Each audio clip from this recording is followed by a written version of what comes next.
Warning, incoming game over. Warning, incoming game over. All right, welcome back, hockey fans. My name is Anand Unnithan, one of your newest hosts of Game Over Calgary, and joined along with me is my co-host and partner, who was the host last game, is Matt DeMille here on Game Over Calgary. Matt, the Flames dropped to Buffalo Sabres in a gritty shootout loss, if you want to say. Something we sometimes feel lucky about, sometimes we don't, and that's how the way that the game went tonight. So the Flames drop in shootout against the Buffalo Sabres by a score of 3-2. We'll talk about everything. But Matt, first of all, welcome to the show. Thanks for joining me this afternoon. How are you this Saturday? Beautiful afternoon here in Calgary. Yeah, I'm doing great, Anand. I appreciate you having me on for today's game. How am I doing? I'm doing pretty good, all things considered. I can never go wrong with some afternoon hockey to kind of start my Saturday. And obviously, we were treated to another pretty decent game by the Flames today. So, all in all, I'm doing pretty good. I'm ready to talk all things Flames for tonight's or today's or this afternoon's game against the Sabres, and obviously not the outcome we were maybe looking for, but at the same time, Flames pick up another loser points. Go home with four of a possible 6 points from their three-game road trip. So all things considered, doing pretty good today. Yeah, definitely. It's something that we didn't think about. Usually, the road trips they struggle. They had their own struggles today as well, but they clinched, like you said, Matt, four out of the possible 6 points, which I think we didn't see ever coming at all. But we'll talk about all that. But before that, let's do a quick ad read here. Hyperdrive Hockey. Check out the flagship show of Game Over Network on the Game Over Network channel. Hyperdrive Hockey, all things hockey across various leagues in multiple countries, whatever it is and whenever it is. Max, Defin, and Kev have you covered for all your hockey news with a steady dose of fun and fan engagement.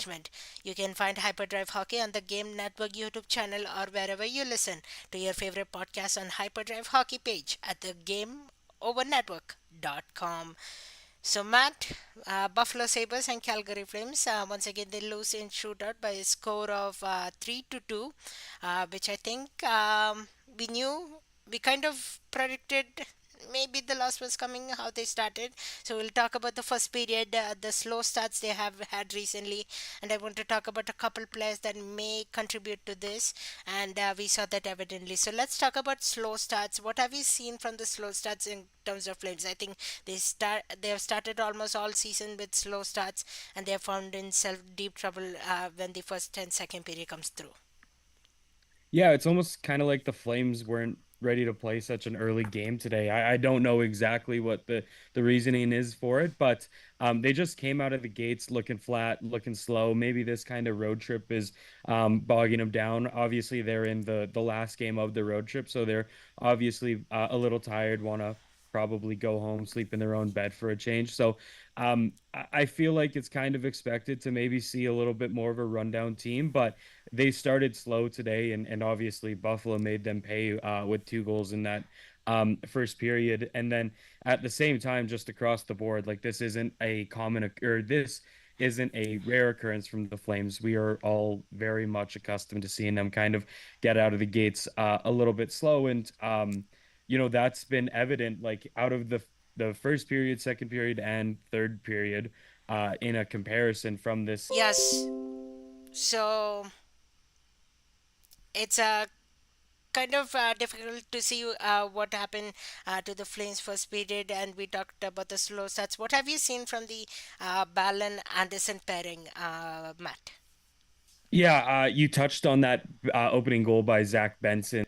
Um, Kind of watching that one over, I will say, like speaking specifically about Rasmus Anderson, he's been great in the offensive zone. He's been a catalyst for a lot of goals on this team, and I believe he's still leading the team in points. But on the defensive end, I will say he has at times kind of turned into a bit of a liability. I think if we look back at the game in Boston just on Thursday, that overtime goal is a giveaway from him behind the net when he got checked by Elias Lindholm. And to start the period today, I kind of feel like he missed his assignment on Zach Benson and kind of let him play around in the slot without any kind of pressure, and that led to the first goal. So there's been some lapses in his game defensively, and it's come to bite the Flames a few times. Like, obviously, I don't exactly know if, hypothetically, if Anderson was to have put maybe a little bit more pressure on Benson, checked him a little harder, tried to strip that puck off of him earlier, it could have prevented a goal. Would it have changed the outcome of the game? Who knows? But just in the moment of that one specifically, like, I will say, that's probably a missed assignment on him, and not to necessarily blame him, but I'm sure he kind of skated to the bench after that and was like, oh, that one's going to be on me, boys. Like, so yeah, I haven't necessarily loved what he's done in the defensive zone lately. Yeah, 100%. I agree with you, Matt. One other, if we were talking about some positive points coming from the Flames in the first period, is of course Kirkland, Justin Kirkland. What a story he has been. He has been winning, I think, few of those sneaky face-offs, even though he has not been on the score sheet. He has been winning those sneaky face-offs, which I think contributes to some chances. And I think he's one of a legitimate sender that we can use just in case something goes wrong. But what have you seen from Kirkland so far this season? Cost Yeah, me I defender. mean, Yeah. I really like his that kind of line he's on. I believe today it was Lomberg and Rooney. Can't remember off the top of my head, but that kind of fourth line on the Flames, I think they've been exactly what you need from them. And adding Justin Kirkland to the fray, was it something we really expected to see at the start of the season? I don't think so, but he's really meshed well with that identity the fourth line's built, and that identity is kind of like, obviously we're not going to score the flashiest goals. We're not going to be a line that is expected to hit the score sheet every single night. But what we're going to do is we're going to wear the other lines down. We're going to get in their heads. We're going to piss them off. And what Ryan Lomberg is doing is fantastic. And I think it's just only heightened with the addition of Justin Kirkland. And obviously his success on the score sheet that we have seen, his shootout winner from a handful of games ago, him scoring his first ever NHL goal, like, across the board, he's been a really great story in this locker room for the Flames. And I also think that, like, he's deserved every minute he's played on this team so far. Like, I of course it's the NHL. There's no, like, pity playing, but um he when you didn't really expect him to be in the lineup heading into the season, he's definitely earned the right to be there now. And I mean, if it's working, I don't see the need to kind of take him out right now. Yeah, 100%. I think he's here to stay, and we'll talk about one other player that is possibly here to stay in the when the second period comes. I think I've covered all the points that I wanted to in the first period. Matt, you have anything to add? You want to talk about specifically? No, I think you hit all the points with the slow starts. It's definitely something that the coaching staff is gonna want to get better. I listened to, again, I think it was Ryan Lomberg in between the first and second period on Sportsnet, and he said, I kind of feel like a broken record, but our goal is to play a full 60, and they're still playing 35 40 minutes of a good game, and then between 20 25 minutes of a lapse. And maybe that's yeah, I mean, it's something they need to work on, and something I hope they kind of get better at as the season progresses. Yeah, I think it could be just because of maybe, like you said, 3 game road trip. They want their own bed bag, comfort food as well. So maybe that's one part. But we'll see how the things progresses. But slow starts have been hurting them. Let's move on to. I think this is the right time to move on to second period. But I think before that, I hate to point you at again with another ad read, but Game Over Network is an independent production focused on community inclusion and quality people. If you're interested in supporting the Game Over Network, we have crowdfunding options available. In the description of this episode, you'll find a link to our Patreon page, and we are also working on a page through LaRouche. a crowdfunding platform for companies originating in Quebec. For LaRouche, we are aiming to raise $15,000, and if we hit that goal, we'll gain access to government grants that will allow us to employ more people. So if you want to come work with Matt and I, our cool duo, or even Conrad and Peter, do consider that. And if you have any ideas for you would like to see for giveaways even, or any of the crowdfunding efforts, let us know in the comments below. That's open to you. You can always use the chat. We'll answer your thoughts and questions coming up shortly. And Twitter, Instagram, or a Discord server, fantastic place. You can chat with everybody, including Andrew Buckshire. Shout out to him as well. So, second period, we were talking about Mac Coronato, the kid who is here to stay. I think he has well earned his spot in the NHL.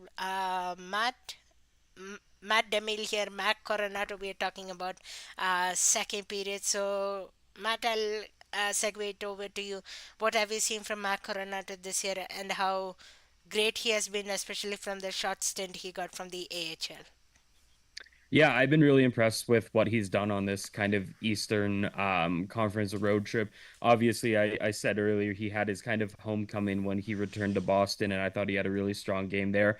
I believe he got an assist in that game. Didn't quite find the goal column, but he's been a spark offensively for the Flames. And today was no different.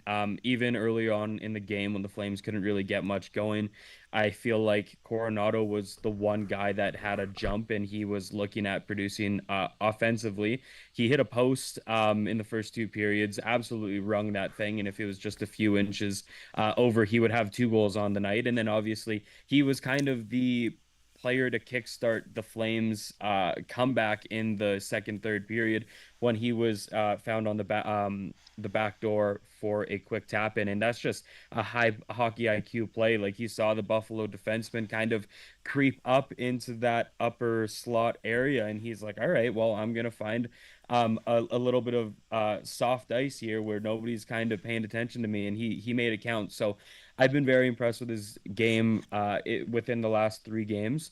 Again, like even his two-goal performance in Montreal, single-handedly winning the game for the Flames there. So he's um, been one of my three stars for this road trip, and I agree. Like that short stint in the AHL, I think he really took that to heart and came back and said, "Hey, like I can't mess around. Like my spot on this team isn't a guarantee." And now I think we're seeing the results of that kind of drop down to come back up. And now he's kind of proving that he's like, hey, don't send me down again. I deserve to be here. I'm showing you that yeah, I think what we've kind of been preaching on the last couple games was the same kind of story today. It's that kind of no I wouldn't call it a willingness, but there's kind of like an inability to generate high danger scoring chances when they're on the power play. I will give them a little bit credit when they kind of got gifted with that power play in the overtime period, because of the too many men call on Buffalo. I thought the pressure by the Flames was fantastic. They had their chances. They looked good. They had the opportunity to maybe finish the game off in overtime. I do think that Jonathan Huberdeau has an allergy to shooting the puck, but that's a different kind of road I don't necessarily want to start talking about today because we might be here for a couple of hours. But yeah, I think overall the Flames went home with, I believe, two power play goals over their 3 game span. But still, like, there's glaring issues with their structure and the way they kind of go out rolling their strategy out. Again, I feel like we can kind of go in circles with what we think needs to be fixed, but um, it's looking quite lackluster in this moment. Yeah, 100%. We first thought it would was a coaching problem. Mark Savard, he was put on the grill for many of the times, but now the coaching staff has changed on the power play and specialties front, and we haven't seen any improvements either. So I don't know if this is the players' mentality, the team mentality. They're afraid to shoot. They're afraid to take those chances. We talked about Hubbard or not shooting, especially in that overtime. lot of concerns, lot of questions. We don't know if it will improve. We don't know if this is something that the team is working on. We don't know if it's going to be a all-time long struggle. But yeah, power play and special teams. I don't. If you don't get it working again soon, you could be in trouble, and some games can cost you on the special teams. So, we'll see how that factor out. I think on my end, I've covered all the points. Just checking through. Matt, did you want to cover anything else for second period? We talked about Coronato, the kid. He would stay definitely up on the NHL. Costco, we talked about his fight sequence. Ball, he had 348 time on ice, and that will segue into third period because Matt, you wanted to talk about ball. I'll leave that up to you shortly here, and then we talked about the Coronato goal as well, and then reunited with Gilbert and the special team. So a huge second period that we had to talk about. Anything else you wanted to add? Yeah, I have some points on Kevin Ball, but I think we'll keep that for the third period of the show. Again, like, yeah, I think you were dead on with the description for Coronado and him kind of proving a point that he deserves to be in this lineup. And I think my last point on that is I think the level of trust the Flames have kind of finally put into not only him, but I will also group in Connor Zary. I know he has a little bit more experience than Matt Coronado does, but I think that the trust that this team has on some of the younger players is put to the test in the sense that Connor Zary started the overtime period with the Flames. Like you have, guys like Kuzmenko, Huberdeau on the forward side that we've seen kind of start things off, but Ryan Huska has faith in Connor Zary. He must like what he's doing. I mean, it's hard not to like what Zary's done. And he was in taking the starting, or he was in the opening faceoff for the overtime period alongside Nazem Kadri, and we also saw time from Matt Coronado in overtime as well. So, I mean, I feel like the overtime period is where a coach really shows his cards as to who he trusts on the ice, who he trusts to not only defend but try and put a puck in the back of the net. And the fact that we saw more than one shift from both of the young guys makes me think that the Flames at long last are finally starting to put some faith in their young group of stars that are slowly kind of making their way up the ranks. Yeah, 100%. I agree with you. I think it's a refreshing look for the team that they're relying on the young guys. They know they're doing great and then giving them that opportunity to take as well. Really good on the coaching stuff. Really refreshing to see. And David gives that vibes are immaculate era quoted by Mackenzie Weegar as well. All right, let's move on to the third period. But before that, Matt, before I segue to you, because I wanted to give you the opportunity because I've been talking and I've been asking you questions, your opportunity to ask. But before that, let's give a quick shout out to our Game On Market. The hub in general, Game Over, has covered you after the game. But in order to get ready to watch your favorite team or your favorite sport in general, we have got Game On too. But right now it's on a hall. Right now we are just working a few things to refurbish it. But Game On Hockey is a short form of daily news podcast covering everything you need to know about the hockey world today in under 10 minutes. Hosted by Graham Moisman, fantastic guy from the Edmonton side. Kudos to him, who works Monday to Friday on Game Over Network YouTube channel and in podcast form, where you can find it at the GameOverNetwork.com. Game On also features local shows for each Canadian market with hosts local to that market, giving you fun, rapid fire information. I Me and Conrad Krausert, part of the Game On Calgary. I hope to come back to it again here soon. But as they are reworking on things, and my week has been a little busy, I haven't been able to work on it. But we have few secrets and plans for you, so stay tuned for that. Let's head way now to period number three, turning it over to Matt. Matt, take it away. You wanted to talk about one special defenseman who has maybe surprised all this season, Kevin Ball. Take it away. Absolutely. Thank you. Yeah. In the show, we were pretty critical. Kevin Ball is his line mate. In that segment, I made sure to not really drag Ball's name through the mud too much because I've been really impressed with his time to give Kevin Kevin Ball his flowers. What he's been doing for this Flames team is something I don't know if I necessarily expect. What I've seen from him is just fantastic work. What he does away from the puck is almost as important as what he's doing with the puck. He is, I would say, one of our most defensively sound guys, with him being a big body too. He's been able to do a pretty good job shutting down a lot of lines the Flames have kind of been paired up against. Again, I mean, he hasn't been perfect. Everybody's kind of made mistakes on throughout the season already, but he's been a pretty bright light in what has been a pretty critical time on tonight specifically, or this afternoon specifically. I want to shout out his 3 minute Flames run the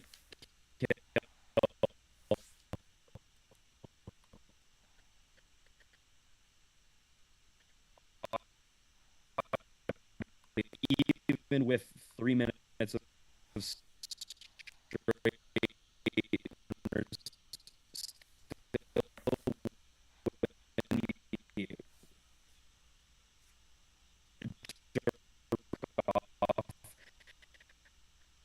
um, if it was I might not have happened in that sense. And Ball was back on um and I obviously don't know how the future for the Flames are going to go with that trade. Obviously, it was a 2025 first round pick from New Jersey that came alongside Kevin Ball. But in this moment, with New Jersey being one of the top teams in the Eastern Conference at the moment, and the Flames most likely going to get a later first round pick, Kevin Ball might be the core piece, the main piece that um, the Flames are getting back in the trade. And so far, I've loved everything about his game so far. So I think what he's done has gone under the radar lately, and I think people are starting to kind of realize the kind of player he is. So, long story short, I think this is finally the kind of game to give Kevin Ball his flowers, because it was deserved tonight. It was deserved against the Bruins on Thursday, and I hope he's able to kind of maintain this sense of consistency that we've seen him on the back end for sure. Yeah, definitely. Kevin Ball, one of the surprises coming from that Markstrom trade against New Jersey Devils. I think on the odd games he has a fantastic game. He again clocked, I think, on one shift 3 minutes 48 seconds on the ice. I think so. Mac giving the credit to him and how fantastic he has been. Definitely something fantastic. So good on recognizing that always whenever we can talk about the Flames we throw in that positivity, and I think certainly he has been one of the positive factor, one of the new guy that's settling into a new system for the coaching staff for the Flames, and rightfully he has done that decently. All right. And sorry Yeah. to cut you off there. I also think he fits the demographic that the Flames are trying to build as well. If we're looking in the future, I didn't add this to my original kind of preach towards him, but with him being 24 years old, he's kind of the guy that I'd like to see the Flames kind of build around as well. I don't necessarily know if he's um gonna be like a future star blue liner for the Flames, but from what we've seen from him so far, and again, his age kind of fits the profile of like a younger team the Flames are trying to build. I don't know what his contract is off the top of my head, but if his play kind of continues like further on in the season, um, I would like to see more from him, like as in like contract extensions, keeping him around. Because again, I don't know if you can tell Anand, but I'm very high on his game right now. Oh, yeah, definitely. I also like giving credit wherever it goes to, and definitely he's been one of a surprise for us Flames fans. Already in the third period, talking specifically about the game, they never quit, Matt. Michael Backlund with a goal that tied the game. Viger with a second assist. Huberdeau had a point, and that was a good pass by him. I think Huberdeau has the passing mentality, not the shooting mentality, which I think on the odd cases, if it works for the team, I think with the Backlund goal, let him do it. But I think I want to see him shoot more. And then Mackenzie Weger as well with wonderful two assists, 2 points tonight. So that will kind of wrap up the third period. Unless Matt, you wanted to add anything else in the game general wise. Now that we talked about Kevin Ball and Co. Yeah, just that second goal from Backlund. You mentioned that the Huberto has that shooting mentality, and does it drive a lot of us Flames fans crazy with that? Or sorry, passing mentality, not shooting mentality. Does his passing mentality kind of drive us crazy? A couple times a game, absolutely. That pass to Backlund though, great heads up awareness. Like it was something that I didn't see coming. I didn't know exactly what he was doing, but to kind of know he was behind him. And at the same time, got to give credit to him. That's career assist number 499 for Huberto as well. So he's one away from that half century mark when it comes to assists as well. So obviously he's good at what he does in terms of playmaking, but shoot the puck a little bit more, I think. But yeah, that's all I got for the third period segment. All right, so that will do it for the third period segment. Let's head into overtime. I feel like the YouTube chat is a little quiet today. Totally understand. It's an afternoon midday game.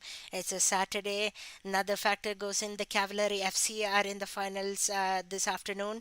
The Wranglers are playing tonight. Hitmen are playing today. So busy sports weekend. So fair enough if the chat is quiet, but we'll get through what we have to. But let's do a quick. Give me 1 second. Period for change. And the QR code should be up on the screen now. What a better way to support something you love than by rocking it as clothing. Game Over's apparel line has now dropped with three unique designs. Whether you feel the nostalgic pull of a retro skater design, want to make a statement with our established design currently on sale, and I think Matt, you have ordered a couple of those wonderful T-shirts. I have to yet order them. I'm just working around and deciding which one to order. Little bit of tough choice. And then want to wear your love for goalies proud with a live and die by the goalie design. Or if you just need another coffee to get through winter, we have got you covered. Designed by Brady Chalice from Game Over Winnipeg, another awesome guy, part of the Game Over. So another reason for you to join this team as well. And you use the QR code you're right now seeing on the screen stream now, and take a look at through our apparel store and help rebuild local sports media in Canada while repping your community. So all the teams available: Flames, Winnipeg Jets, Vancouver, Edmonton, everybody. You can get, so the QR code should be up on your screen right now. But yeah, so fourth period, overtime, questions. I don't see anything in the chat. I don't know if it's my iPad that's not working. Matt, do you see any questions on your end?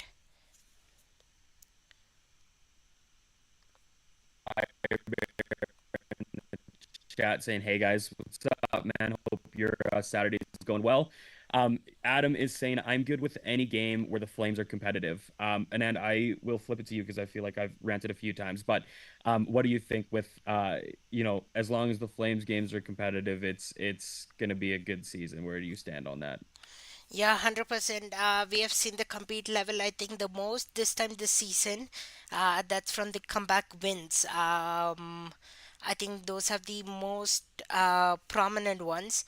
Um, yeah, definitely. Yeah, we have seen the compete level. There have been the slow starts, which is still triggering us as Flames fans.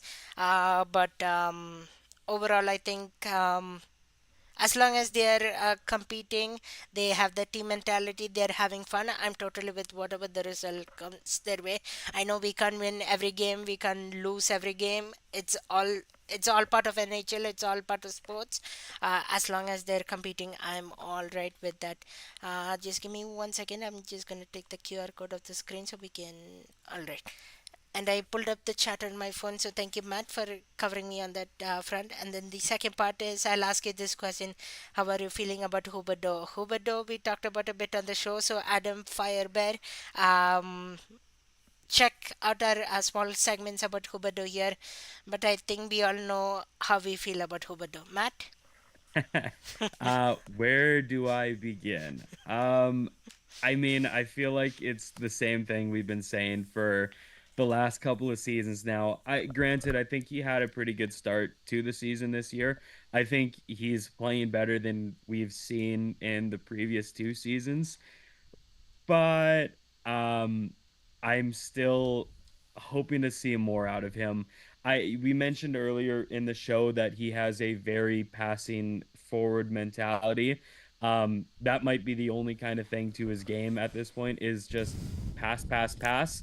So obviously like when I go to games at the Dome, every time he has the puck and he kind of just sits in the high slot and looks for an outlet, you can just hear the fans just start roaring about shoot the puck, shoot the puck, shoot the puck. I agree. I think right now with just how in past games we've seen like the high danger scoring chances of the Flames, they just haven't really been able to garner much. I think a decent chunk of that is maybe just the Flames hesitant to shoot the puck in general, and a guy like Huberto, like he's shown in the past that he is a elite player. His playmaking, his hockey sense, they're all like phenomenal, stellar.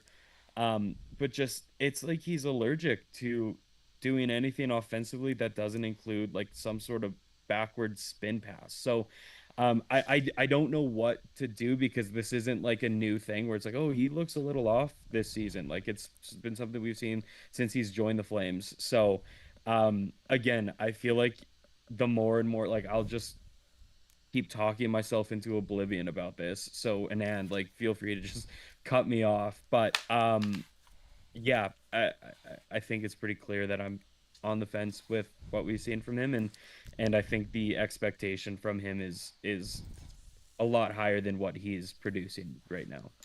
Yeah, 100%. Matt, I think you have nailed on that story. I don't think we all know the solution just yet.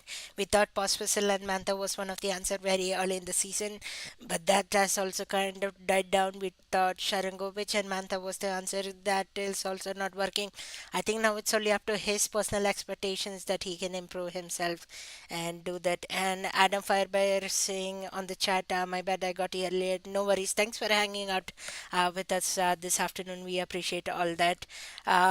We'll sit here for a couple more moments and see if there are any other chat or questions that you want to fire along with us. But in the meantime, we'll do a quick look ahead. Conrad is back. Conrad Krausert is back on Monday on Remembrance Day. That's November 11th. The Flames are back at home against the LA Kings. And then shortly after, back to back, Matt, get this, back to back to Vancouver. So that's not even a home game. We are headed to Vancouver against the Vancouver Canucks, of course.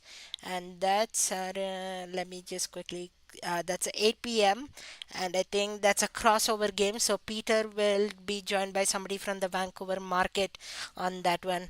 And then after that, me and Conrad are back on the Friday, November 15th against the Predators. So three games um, in that week for the Flames compared to this three games we had this week entirely. And the Flames clinching a total of possible 4 out of 6 points this road trip. Final thoughts, man. Where can people find you? Where should people find you? And any final remarks you want to shout out to the crew? Yeah, I mean, if you ever want to chat with me, feel free to join the Game Over Network's Discord channel. You can find me there on the Calgary server.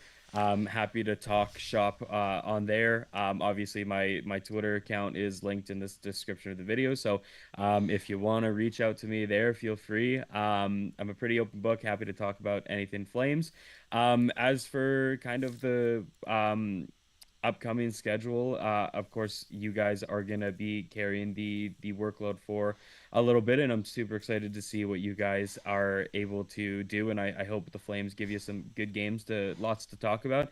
Obviously, with I believe it's three Pacific Division games in a row, or definitely two.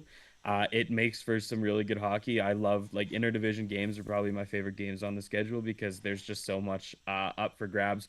You can make the argument that they're essentially 4 point games between all those matchups.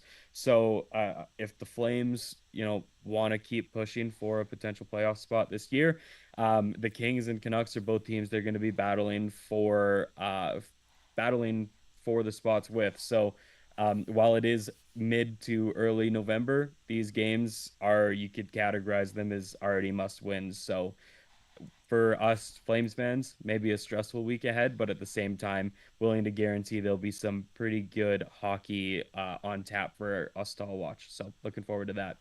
All right, pretty good hockey. I think we'll end that there. Thanks for joining myself, Anand Unnithan. You can find me on CQY underscore Anand on YouTube and Instagram. And of course, join the Discord server. Join us everywhere. You can hit the like, subscribe, and comment button whenever you can and wherever you can. We'll bring you the latest on the Calgary Flames. So, up next is Conrad Krausert and LA Kings on Monday. And then shortly after that, back to back, it's against the Vancouver Canucks, a crossover where Peter Klein will have that game for you. Thanks for joining us this afternoon. On behalf of Game Over Calgary, I'm Anand Unnithan and Matt DeMille. Matt, have a great afternoon, have a great weekend, and we'll see you all around. You as well.